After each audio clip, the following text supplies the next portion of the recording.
Hello friends, आज के video में हम एक कॉमन प्रॉब्लम को लेके बात करने वाले हैं जो कि कोई भी एस्पिरेंट हो, चाहे वो कॉम्पिटिटिव एग्जाम की प्रिपरेशन कर रहा है जैसे कि एसएससी हो, बैंक हो, यूपीएससी है, आरपीएससी एग्जाम है, या फिर कोई आईआईटी की प्रिपरेशन कर रहा है, एनआईटी की प्रिपरेशन कर रहा है, या फिर इवन कोई भी स्कूल के एग्जाम्स है उनको लेके स्टूडेंट्स प्रैक्टिस कर रहे हैं। ठीक है, तो उन स्टूडेंट्स की एक कॉमन प्रॉब्लम ये रहती है कि हम प्रैक्टिस टेस्ट जब भी देते हैं, किसी भी कोचिंग का, स्कूल का, या फिर सेल्फ टेस्ट हम देते हैं तो हमारा स्कोर काफी अच्छा होता है।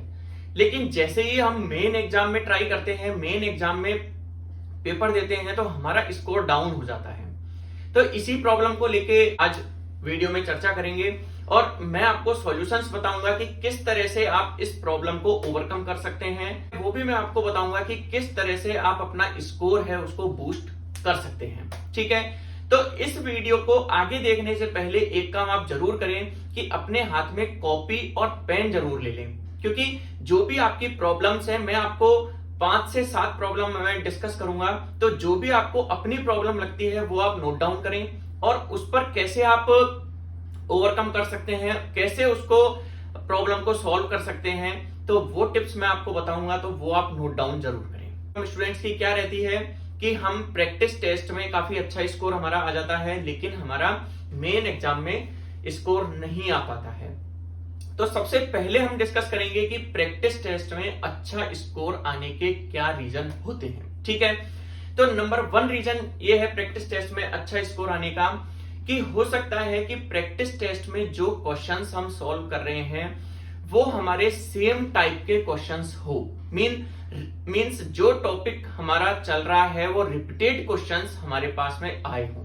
समझ में आया कि जैसे स्कूल में या कॉलेज में या फिर हमारे एग्जाम में, हमने कोचिंग में हमने देखा कि मान लीजिए प्रॉफिट एंड लॉस का टॉपिक चल रहा है। ठीक है, वो टॉपिक हमारा फेवरेट टॉपिक है और उसी टॉपिक के ज्यादा क्वेश्चंस प्रैक्टिस टेस्ट में आ जाते हैं, जबकि मेन एग्जाम होता है उसमें सभी टॉपिक्स को लेके एक क्यूमुलेटिव टाइप के क्वेश्चंस आते हैं और अलग अलग क्वेश्चंस आते हैं। ठीक है, तो अगर एग्जाम में एक ही टॉपिक के ज्यादा क्वेश्चंस आ गए और मान लीजिए वो टॉपिक आपका बहुत अच्छा है, तो ऑब्वियस सी बात है कि आप उसमें अच्छा स्कोर कर पाएंगे। एक रीजन हो गया कि आपके फेवरेट टॉपिक्स के में से ज्यादा क्वेश्चंस आ गए।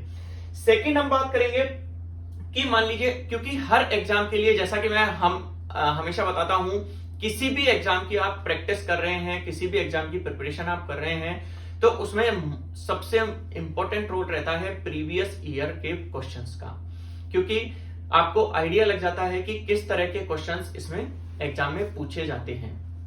ठीक है, तो उसके अकॉर्डिंग आप अपनी प्रिपरेशन है उसको और ज्यादा बूस्ट कर सकते हैं। तो प्रीवियस ईयर क्वेश्चंस आपने सॉल्व किए हैं और प्रैक्टिस टेस्ट में जनरली मैंने भी बहुत सारे प्रैक्टिस टेस्ट दिए हैं और ये एक्सपीरियंस किया है कि जो भी कोचिंग होती है, इंस्टीट्यूशन होता है, तो प्रीवियस ईयर क्वेश्चंस को एज ए टीच उसमें डाल देते हैं। क्योंकि वो क्वेश्चन हमने कई बार सॉल्व किया होता है तो उसमें इजीली हम अच्छे मार्क्स ले आते हैं और उसमें टाइम भी हम सेव कर पाते हैं। सेकंड रीजन हो गया। थर्ड रीजन की तरफ हम चलते हैं कि जो भी एग्जाम का एक फॉर्मेट होता है, ठीक है, स्टैंडर्ड एग्जाम का होता है, आपके कोचिंग के एग्जाम का भी एक स्टैंडर्ड फॉर्मेट बनाया हुआ होता है और वो आप सबको वेल नोन होता है। इवन टीचर्स भी को भी आप जानते हैं कि किस लेवल के क्वेश्चंस एग्जाम में आने वाले हैं। तो एक रीजन ये रहता है कि कोचिंग के एग्जाम में हम ज्यादा स्कोर कर पाते हैं कि क्योंकि उसी लेवल के क्वेश्चंस की हम ज्यादा प्रैक्टिस करते हैं। ठीक है, तो ये 3 रीजन है। एक मेन जो रीजन है वो है स्ट्रेस फ्री। जब भी आप कोचिंग का, किसी भी इंस्टीट्यूशन का एग्जाम आप देते हैं तो बिल्कुल स्ट्रेस फ्री होते हैं, क्योंकि उसमें बहुत ज्यादा ये नहीं रहता है कि भाई हमने 1 साल तक प्रिपरेशन करी है और हमको केवल 2 घंटे में परफॉर्म करना है। क्योंकि हमारे पास में ये रहता है, ये सबकी थिंकिंग होती है, ये नहीं है कि आपकी थिंकिंग है, सबकी थिंकिंग रहती है कि अगर हम यहाँ पर एक एग्जाम में अच्छा नहीं करेंगे तो अगले में कर लेंगे। लेकिन मेन एग्जाम में एक ये प्रेशर रहता है कि नहीं यार, हमारे पास तो एक ही चांस है, 2 घंटे हैं, इसी में ही हमको सब कुछ परफॉर्म करना होता है। ठीक है, सेकंड टॉपिक की तरफ चलते हैं कि मेन एग्जाम में स्कोर हमारा कम क्यों होता है। पहली बात मैंने बता दी कि हम प्रैक्टिस टेस्ट है उसमें अच्छा स्कोर कर पाते हैं, जबकि मेन एग्जाम में कम कर पाते हैं। तो मेन एग्जाम में कम कर पाने का रीजन है सबसे पहला स्ट्रेस। ठीक है, तो जितना ज्यादा स्ट्रेस होगा उतना ही ज्यादा हमारी परफॉर्मेंस पे इफेक्ट पड़ेगा। तो इसलिए एग्जाम में रीजन क्या है, जब भी आप स्ट्रेस से एग्जाम देते हैं तो उसके कारण एग्जाम हमारा बिगड़ जाता है। सेकंड रीजन क्या होता है कि मेन एग्जाम में बहुत सारे क्वेश्चंस, कम से कम मान के चलिए 15 से 20% क्वेश्चन हो, कोई भी पेपर हो उसमें न्यू टाइप के क्वेश्चंस आते हैं। ठीक है, नए क्वेश्चंस होते हैं जो कि हमने पहले कभी सॉल्व करे हुए नहीं रहते हैं। तो उन क्वेश्चंस को आते ही कई स्टूडेंट होते हैं कि उनको एज ए चैलेंज की तरह ले लेते हैं कि मैं नहीं, ये क्वेश्चन तो मेरे को सॉल्व करना ही है। तो इस तरह से हमको चैलेंज के लिए नहीं लेना है, क्योंकि सिंपल है कि जितना टाइम हम बचाएंगे एक एक क्वेश्चन पे, नेक्स्ट क्वेश्चन को उतना टाइम हम दे पाएंगे। ठीक है, सीधा सा फंडा होता है। तो इसलिए नए क्वेश्चंस को अगर आपको देखते ही ये लग रहा है कि मैं अब इसको सॉल्व कर सकता हूं तो ही उसको सॉल्व करें, अदरवाइज आगे बढ़े। ठीक है, थर्ड रीजन की अपन बात करें तो है लेंथी पेपर। ठीक है, कंपेरेटिव टू जो हम प्रैक्टिस पेपर करते हैं उसके कंपैरिजन में जो पेपर है वो लेंथी होता है। Lengthy in the sense questions है वो नए क्वेश्चंस दिख जाते हैं, तो उसमें एक बार उलझते ही नेक्स्ट क्वेश्चंस के लिए कम टाइम हमको मिल पाता है। ठीक है, ये चीजें हो गई। अब आप नोट कर लीजिए कि कौन कौन से रीजन है उससे हम अपना स्कोर है उसको बूस्ट कर सकते हैं। ठीक है, तो सबसे पहला टॉपिक है कि अगर हमको स्ट्रेस है, कोई भी एग्जाम हम दे रहे हैं कि हर किसी को रहता है। ठीक है, एग्जाम में कितने लोग बैठे हैं, क्या लोग बैठे हैं, कौन बैठा है पास में, उसकी चिंता बिल्कुल भी नहीं करनी है। क्यों? क्योंकि अभी तक आपने खुद एक्सपीरियंस किया है, खुद मेरा भी एक्सपीरियंस है, इतने सारे एग्जाम दे लिए, अभी तक मेरे को ये भी पता नहीं है इतने सारे एग्जाम में कि कौन मेरे पास में बैठा था। इवन एक का भी नाम और शक्ल आपको अभी खुद को भी याद नहीं होगी। इसलिए आसपास में जो भी बैठा है उसकी फिक्र हमको नहीं करनी है, केवल और केवल अपने ऊपर कंसंट्रेशन करना है। ये देखना है कि 2 घंटे में मैं अच्छे से परफॉर्म कैसे कर सकता हूं। ठीक है, तो क्या करना है, एग्जाम में जाते ही अगर स्ट्रेस लग रहा है तो सबसे पहले लंबी सांस लेनी है 2-3 और उनको छोड़ना है, बिल्कुल स्ट्रेस फ्री। ठीक है, रिलैक्स होके आराम से पेपर सॉल्व करना है। हाँ, पहली बात हो गई स्ट्रेस फ्री। दूसरी बात है कि हमको पेपर जो सॉल्व करना है सबसे इजीएस्ट टॉपिक जो आपका सबसे फेवरेट हो वहां से स्टार्ट करना है। क्यों? क्योंकि एग्जाम एक इंपॉर्टेंट चीज रहती है वो है कॉन्फिडेंस। जैसे जैसे आप इजी क्वेश्चन से मॉडरेट क्वेश्चन आप सॉल्व करना है, हार्ड क्वेश्चन की तरफ हमको नहीं जाना है। ठीक है, क्यों? क्योंकि आप ये कहेंगे कि सर हमारा स्कोर कैसे होगा। पहली बात तो ये कि जो ये वीडियो है वो मैं जो बना रहा हूं वो टॉपर्स के लिए नहीं है। ठीक है, ये केवल एवरेज पर्सन है जो मेरी तरह हैं, उन लोगों के लिए बना रहा हूं। उनके लिए 100 में से 100 क्वेश्चन लाना अगर आप सोचते हैं तो वो पॉसिबल नहीं है, और ना ही हमको लाने हैं। किसी भी एग्जाम को क्रैक करना है आप इजीली आप 85 to 90% स्कोर कर लेंगे। ऐसा कोई सा एग्जाम नहीं है जो आप स्कोर कर पाएंगे।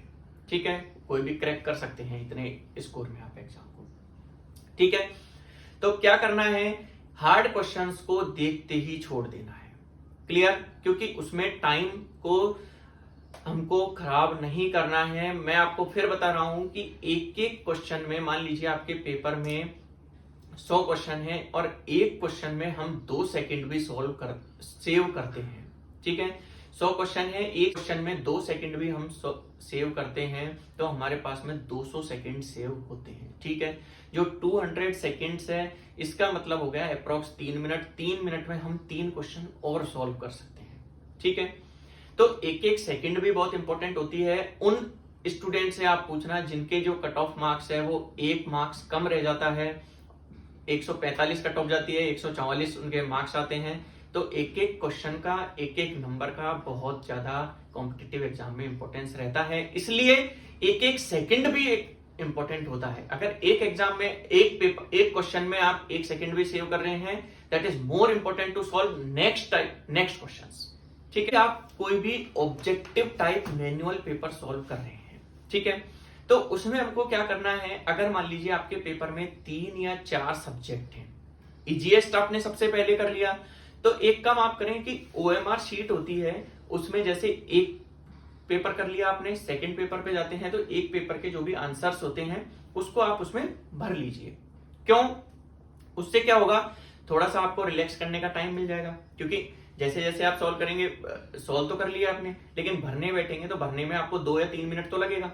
तो वो भी कैलकुलेशन आपके दिमाग में होनी चाहिए कि इतना टाइम हमको लग रहा है, तो 2-3 मिनट में भर लिए और थोड़ा सा रिलैक्स हो लिए। तो नेक्स्ट सॉल्व करेंगे, जल्दी जल्दी हमको सॉल्व करना है, तो उसमें थोड़ा सा आपको रिलैक्स मिल जाएगा।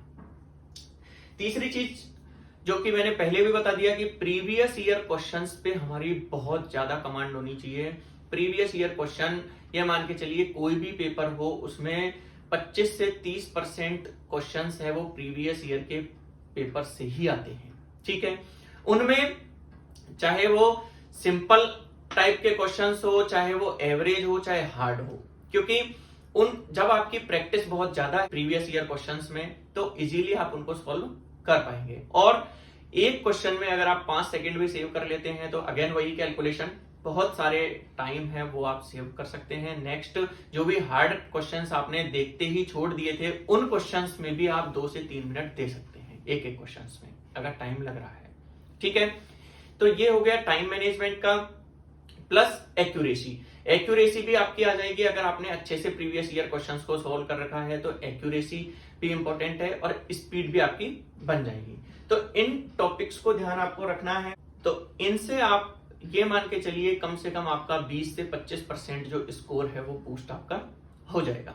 ठीक है, अब जो भी आपके एग्जाम से रिलेटेड, चाहे आप कोई भी एग्जाम की प्रिपरेशन कर रहे हैं, चाहे आप कोई भी अगर कैरियर में कोई डिसाइड नहीं कर पा रहे हैं, तो आप डायरेक्ट मैसेज भी कर सकते हैं मेरे को।